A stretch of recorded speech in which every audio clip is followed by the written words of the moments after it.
You think history is written in books? You're wrong. Books can be burned. Servers can be wiped. The only true history is written in the very atoms of the room you are sitting in right now. My name is Nassim. For the last 48 hours, I haven't slept. I haven't eaten. Because I've realized that my studio isn't empty. It's a library of echoes. Scientists call it acoustic archaeology, the theory that sound doesn't die. It just decays and embeds itself into solid objects like stone and wood. Tonight, I am not here to talk to you. I am here to listen. I found this frequency trapped inside this ancient stone wall.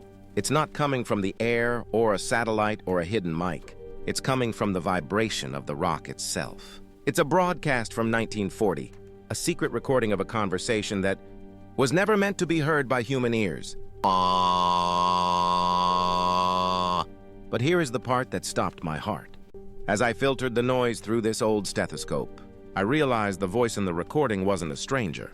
It was a man giving instructions about something called the fourth witness. And that voice had my exact biometric signature. It was me.